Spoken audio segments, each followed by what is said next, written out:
Hello. So, continuing on with our rundown or list of inspirational Christian women, we're going to look at Elizabeth Fry.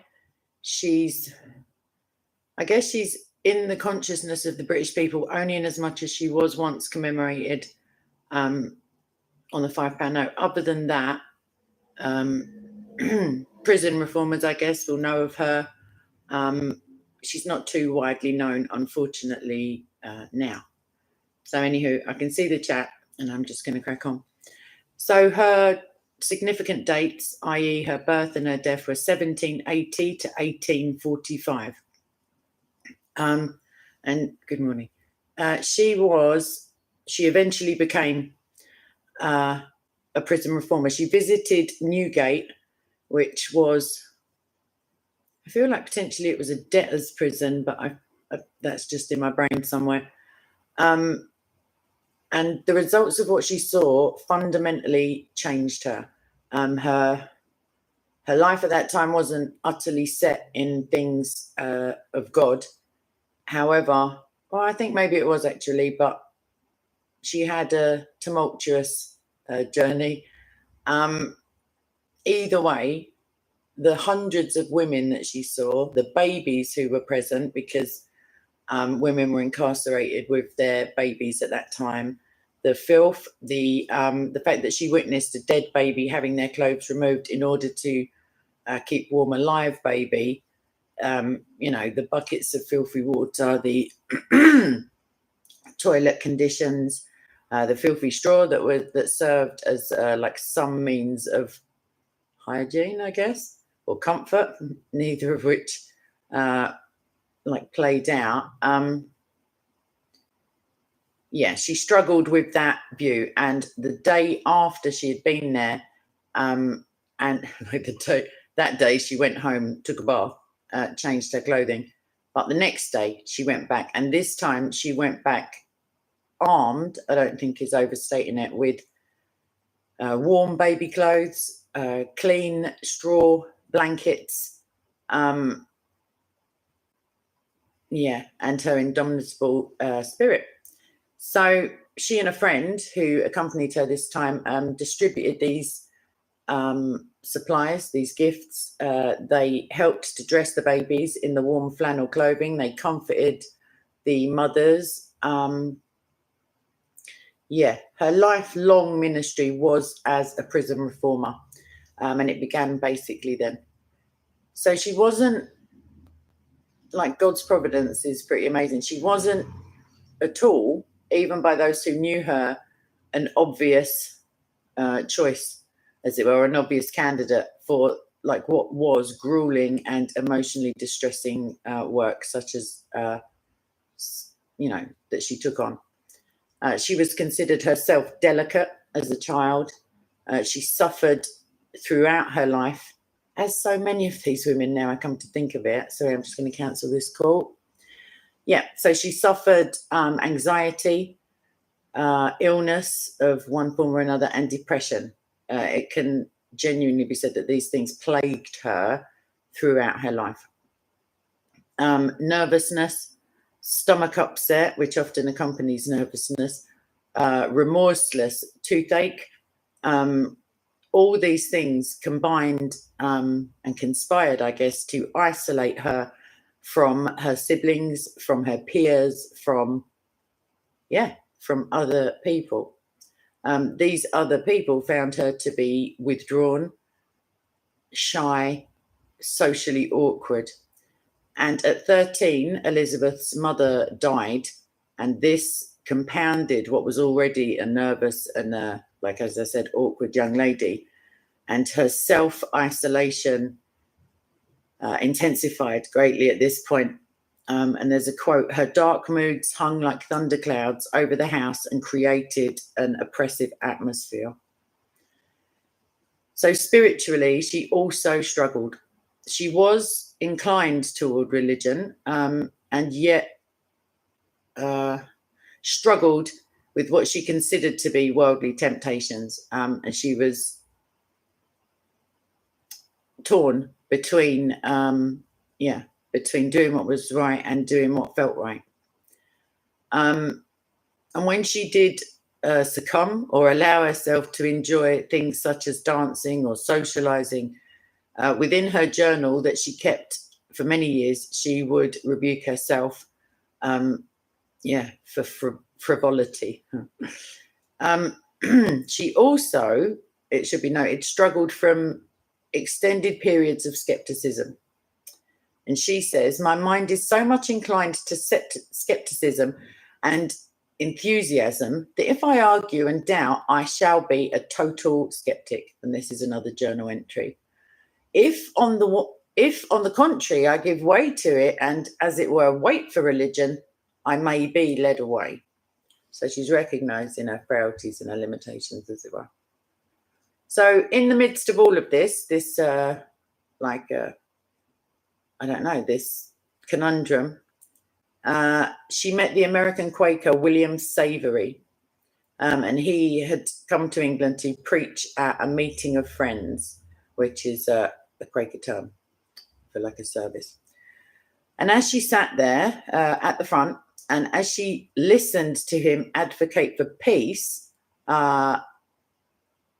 Elizabeth was enchanted, I guess is the word. He inspired in her a new and I guess a religious fervour, and she was attracted to him, even though he was married. I always feel quite a palpitation at my heart at the sound of his voice, she admitted only to her journal. She realised that religion, combined with her feelings for Savery, there was a dangerous connection between them. She says, I shall always love religion through him, but must always love it away from him. And she wrote that before leaving London. It was a pretty radical response. And she returned to her hometown of Earlham. So her father, you'll remember her mother is deceased at this point. Her father and her siblings were, it's overstating it to say alarmed, gobsmacked, and worried by this sudden piety that she began to display.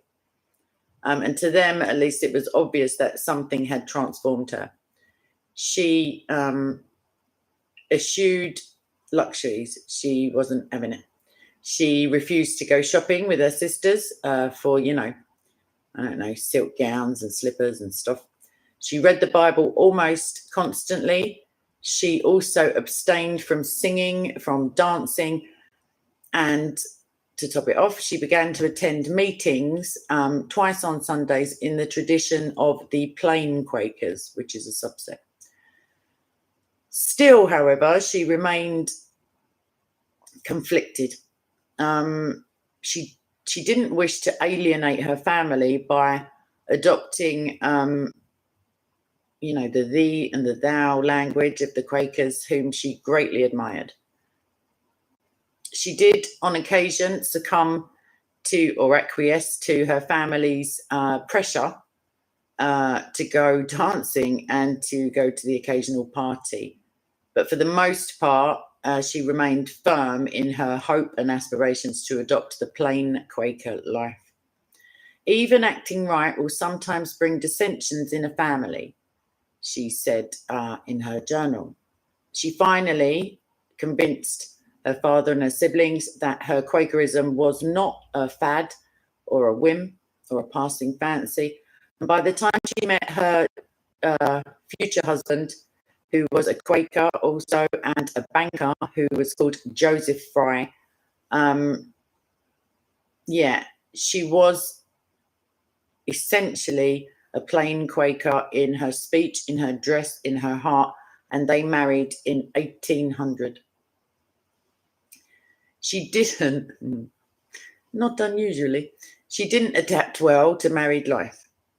She found her in-laws to be narrow-minded, pretty coarse, and not even a little bit religious enough for her. She also became irritated with the lack of business acumen that her husband displayed, his interest in chess, that irritated her, his constant humming, it's the big things. And also the fact that he had non-religious reading material. Also, the fact that he spent money frivolously, needlessly, in her opinion. She was agitated. She was restless. She was bored, basically. She was not having it one bit. She became increasingly frustrated with her inability to manage the household, i.e. the servants, and her husband. I'm going to throw that one out there, I reckon. And she also became fatigued with the frequency of her responsibility to host parties and house guests and entertain, as we call it. Becoming a mother didn't, in this instance, do anything to ease the dissatisfaction that she felt with her life and her current situation. And this is something that I don't know that the men in the chat or who watch this video after, unless they've experienced it through their partners. This is the thing. After every birth, and there were multiple, she suffered from postpartum depression, which is, it's massive. It's one of the most frightening, and it's just awful. And this is every birth. And it often lasted for 6 months at a time. And it wouldn't have helped one bit in the fact that, she was an anxious mother. So that was exacerbated, certainly. And she would worry and fret over every, the tiniest ailment. And by the time she was 24, she had 3 children under the age of 5. That's not counting the potentially 18 months worth of postpartum depression. And at this stage, or round about this time, she questioned whether or not this was her lot in life, whether she would ever have a role that stretched beyond wife and mother. It does appear to me as if I might become the careworn and oppressed mother, she wrote in her journal. On her 8th wedding anniversary, she wrote this: various trials of faith and patience have been permitted me. My course has been very different from what I expected.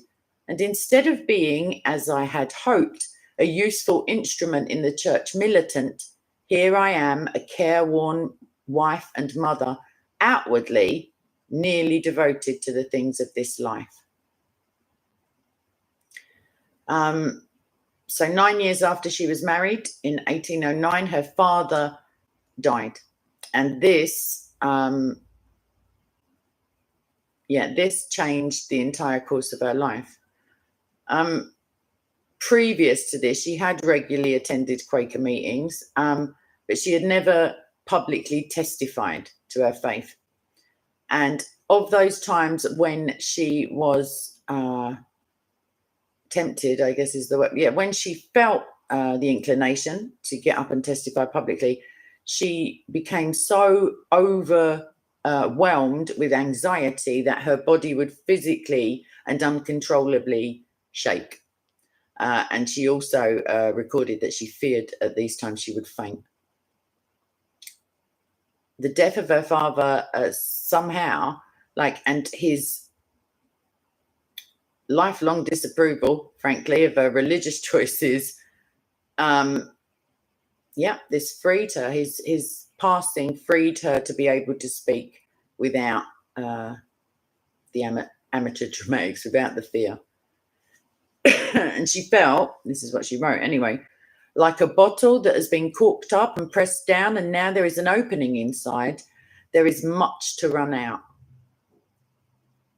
And the day that her father was buried, she wrote this: I think this will make way for me in some things that have been long on my mind. And shortly after the funeral, she began to speak. at meetings, and she continued to speak at Quaker meetings for the rest of her life. So now we're in 1811, and this is a month after she gave birth to her 7th child. At this point, she was formally acknowledged as a minister by the Society of Friends. So her brothers, Daniel and John, disapproved of her, pretty much all of it, the public speaking, etc. And her sisters also joined in the chorus and criticised her for neglecting her family. However, her husband supported her, and in a practical and pragmatic expression of support, he began to take on more and more of the responsibilities of the house, whilst Elizabeth travelled further and further from home.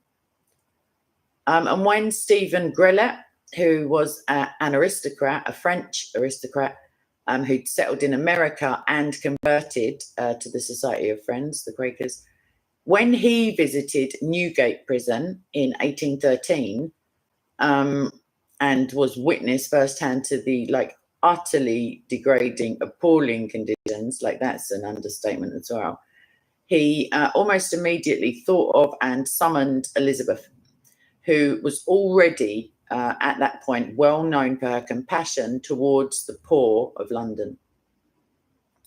And by 1817, so this is 4 years later, she had firmly established herself as London's foremost prison reformer.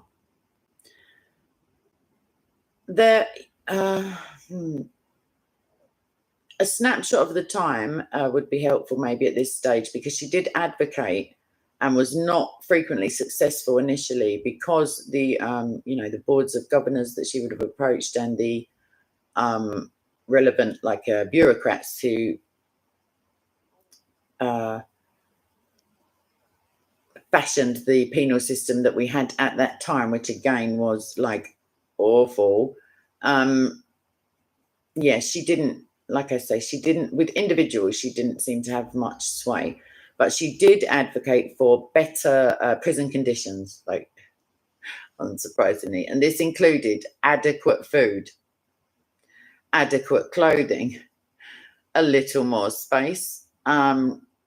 She persuaded, further to this, she persuaded the authorities to allow her, and this was fundamentally one of the greatest things that she ever did certainly for women's prison conditions, up to this day. There have been many, I'd say progressions, but when things start out substandard and are brought up to something reasonable, it's not really a giant leap forward, as it were. However, she was allowed to launch an educational program for imprisoned women and their children. This was unheard of. Trying to actually assist prisoners in not coming back just wasn't a thing. It was solely punishment. Nowadays, the British prison system, in essence, is rehabilitative. The figures don't really always attest to that, but it's in there as a thing, as it were. But in those days, it was solely as a deterrent and a punishment, a real punishment, deprivation, potentially death just by being there, let alone capital punishment. And the male authorities, they refused her. I mean, they allowed her the educational program. They refused to help her run the school. And therefore, she organised the Association for the Improvement of the Female Prisoners at Newgate.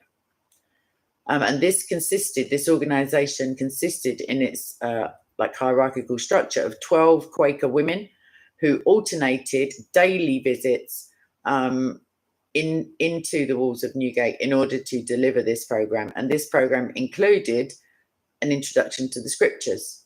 It also included an initiative whereby the prisoners could earn some small amount of money for needlework.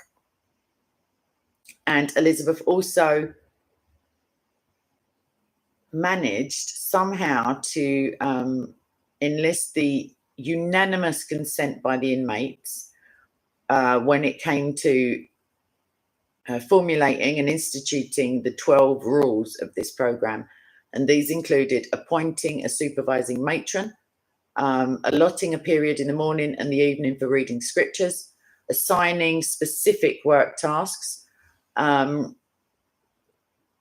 prohibition of all cursing, gaming, card playing, quarrelling, immoral conversation, begging, and improper reading materials. And this could be, just novels or plays. And each and every of the 12 rules was separately voted on by show of hands, and unanimity is pretty rare, like I say, but she engendered this amount of support and cooperation. And in fact, these rules were later adapted slightly for use in prisons all across Europe. And as her work progressed and became more fruitful, she incrementally became increasingly opposed to capital punishment, the death penalty.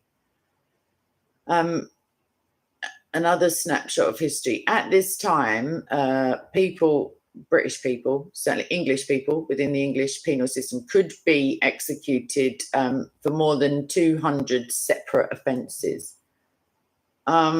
These ranged from the ridiculous, one could be executed for stealing a pair of stockings. Seriously. Passing a forged banknote.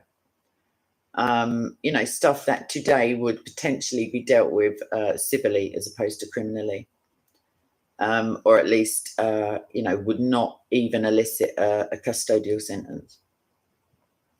She personally, albeit unsuccessfully, campaigned for Charlotte Newman and Mary Ann James, who were both hanged as a result of being convicted of forgery. About 12 months later, she and her brother John both advocated for one of her favourite prisoners, who was named Harriet Skelton, who had formerly been a maid and was also later executed for the passing of forged banknotes. And she now considered fully that capital punishment was evil. It was an evil practice, and also that it produced evil results. And she declared this to the House of Commons Committee on London Prisons publicly. And the committee listened, certainly. I mean, they were stuck there in the chair, but they did not change their minds at that stage. The success of her prison reforms made her famous at that time across Britain and beyond Britain. It also drew, unsurprisingly, fierce criticism. The media, you know them, gossips, anywhere in between, suggested, I don't even see this as really an insult, but I can see the tone of voice that they meant in. They suggested that the family had sent 6 of their 9 children off to relatives just so that Elizabeth would be free to pursue her prison work. And it was true to say that several of her children lived away from home for a few months. This was not in order that she could pursue her prison reform work. It was because the family were financially suffering. You may remember she had become increasingly irritated at the beginning of her marriage with her husband's poor business sense. She, however, never made excuses or answered the critics, as it were. She believed that her divine calling was prison reform. She allowed nothing, as one would respect and expect, not her own health, the ailments that she suffered with continuously, not her family, not the public opinion, the government. She allowed nothing to stand in the way of what God had, or what she felt God had given her to do. She published in 1827 a small book, and the title of this is Observations on the Visiting, Superintendence and Government of Female Prisoners. Within the text, she advocated for the role of women in society. No person will deny the importance attached to the character and conduct of a woman in all her domestic and social relations when she is filling the station of a daughter, sister, a wife, a mother, or a mistress of a family, she wrote. But it is a dangerous error to suppose that the duties of females end here. Go on, Elizabeth. Sorry. So she suggested that women could and should make a profound impact in ministering not only to female prisoners, but also to those in hospitals, in workhouses, which were rife at the time, and in what we now know as the psychiatric secure estate, or asylums, as they were then known and feared. She readily accepted that there was just like so much work to be done, and she believed that that engendering the support of and compassion and work ethic of sisters, as it were, other ladies, was could be nothing other than beneficial. And it was a radical statement and assertion and proposal that she made. And it somewhat reflects the belief that she held that, she was in a divine calling and that this was a personal necessity for her to be engaged in this work. So in 1828 now, she's been married 28 years, of course, and her family suffered a massive setback in terms of providing assistance when they were forced to declare themselves bankrupt. And because she was a well-known figure, the rumour mill started up. And Elizabeth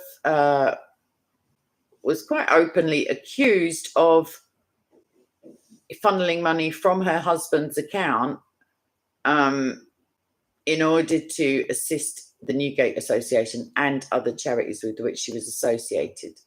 And while she waited for the bailiffs to come and inventory all of the property,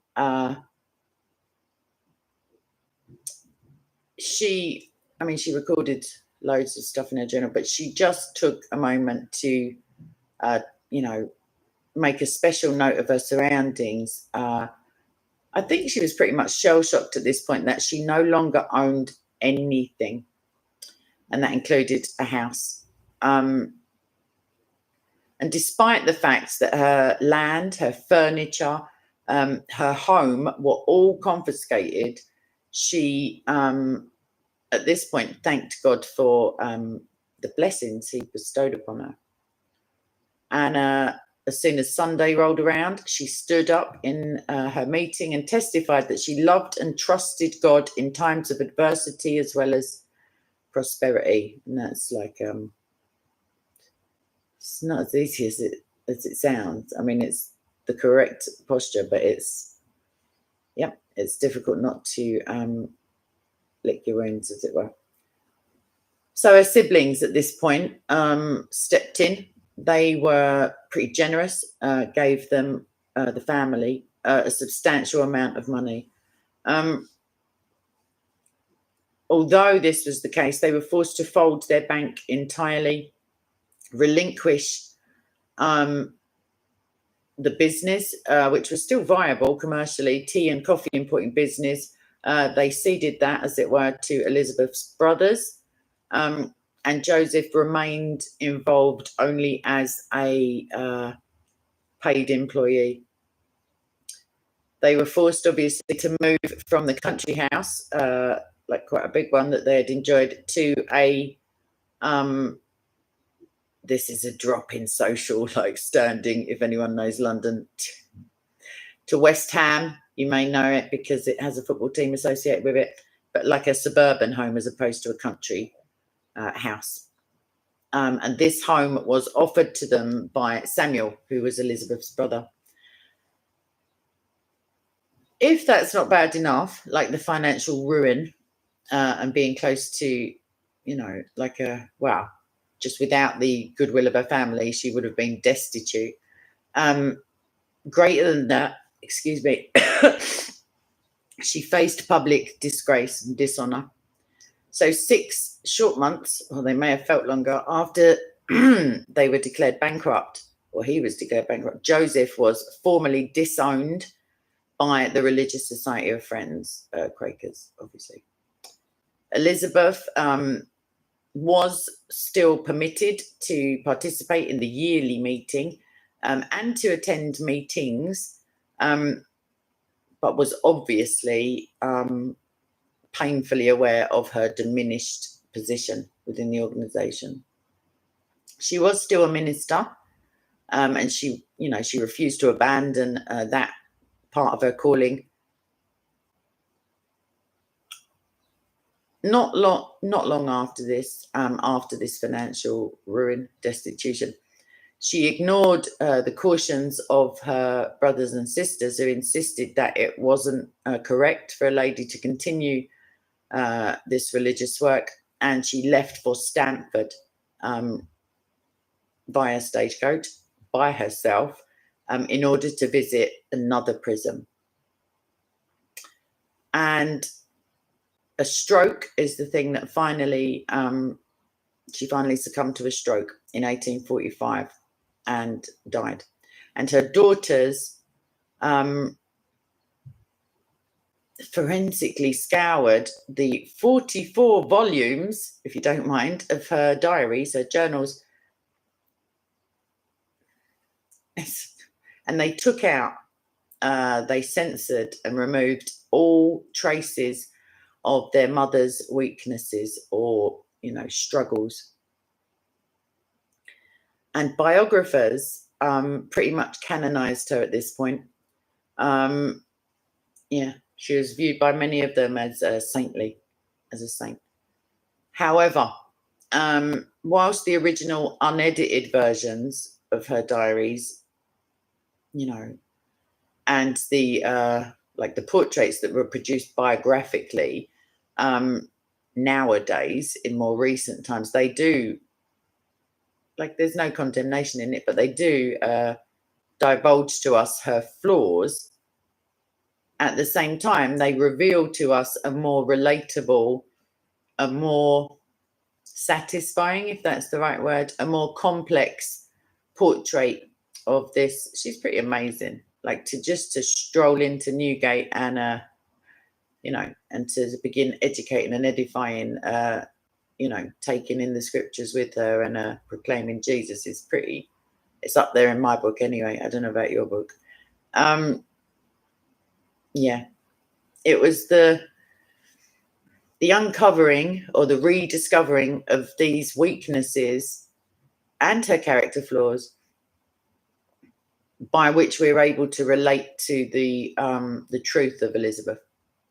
She had anxiety and depression. If you know of it, if you know somebody who suffers from it, you'll know that this is no cakewalk.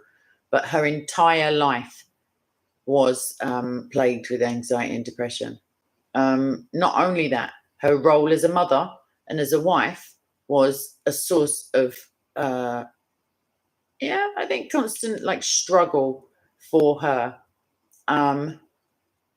She continued faithfully in spite of the massively powerful machine of the media as it was at that time, the criticisms and the slander, quite frankly, of many people who disagreed with basically everything she did. From her parenting to her ability, her performing her duties as a wife, to prison reform, to being a minister, to speaking publicly. Every aspect was attacked. However, she carried on. She displayed a perseverance and a persistence and a courage that defied all expectations, including her own, I think, at one stage. She managed to endure and weather the storm of vicious criticism. She remained faithful and determined to fulfill what was for her God-given calling. It's good, isn't it? It's so good. God will often, I can speak for you. I'm going to speak for you anyway. I'm going to speak for me, definitely. He can often, seemingly out of the clear blue sky, he just drops something into your heart, into your mind, a calling. Like I've asked before and I've received. When it comes to that, I got, for the persecuted church, that was overwhelming, like to say the least. That was until I made steps to what I'd agreed to what I'd asked for, to begin to do what God wanted me to do. I just couldn't rest. It was oppressive, if anything. Like it felt, well, more real than real. And the thing is, we do have a choice, but the choice, God has a choice whether to save us or not, like fundamentally. So our answer should be yes, and we should be doing it with. It's possible to have a happy heart whilst being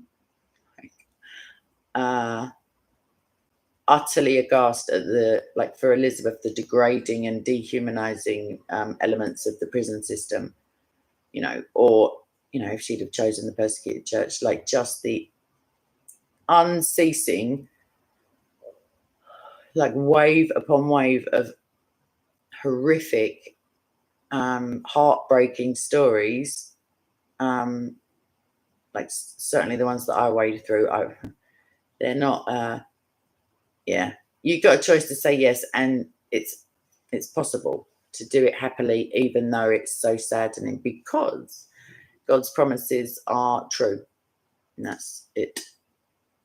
I don't know if you wanted me to extemporize, but I'm not going to. They're just true. Get over it, get on board, do something with your lives, if you don't mind. Lots of love. Thanks. Anyway, any comments, plus, or not? It's fine also. But I have some stuff to be getting on with. So I know she's amazing, Jordan. There's so I know I did say to you could choose the next, but I don't believe. I'm not sure that I can share the link to you. We'll sort it out, but otherwise I'll screenshot you the list of candidates. But hopefully, please God, I get through all of them anyway. But yes, I don't know who's on the £5 note now. I don't think I've got a £5 note on me. No, I don't. It's probably a dude. Yeah, some guy. But yeah, she was. She's definitely, like, there's not enough attributed to her, because now female prisoners and the industry that surrounds the incarceration of women in England, whilst obviously like a million miles away from where she was, is still underfunded, underappreciated. It's such a small percentage of the overall prison population, but the ramifications, as I was saying the other day, are like so far-reaching for women. In contrast to men, like they lose a lot more. Like, and it's not necessarily about withholding, not judgment, but some people can be very unsympathetic to the plight of prisoners, because of course there are people who in no way contributed to their like poor fortune at the moment. However, maybe the children of incarcerated women would fall into that category. So by default, you can all get on board with stuff like that. So yeah, that's what I have to say about that. I feel like Forrest Gump every time I say that. Hello everyone. I'm not going to scroll through everyone, but just hello. If there is no further business, I shall be off ski for a short time, because I have uni work, I have lots of stuff, but if I don't think about it, it's not real. And I could just like eat some lunch, possibly, and then do all the things I have to go out and do. I'm going to take that as a yes, Kay. I'm going to take that as a cheers, love. Have a nice day kind of silence in the live chat. Jordan. Right, so I've pressed the first of the 2 buttons and speak now, forever hold your pizza. Pizza. No, I'm gonna, I don't know what I'm gonna make. Thanks, John. God bless you. Okay, it's my pleasure always. I will see you hopefully this evening. Depending on what time of day it is for you. Like hopefully within the next 8 hours. And yeah, God bless. I'll see you later. Ciao.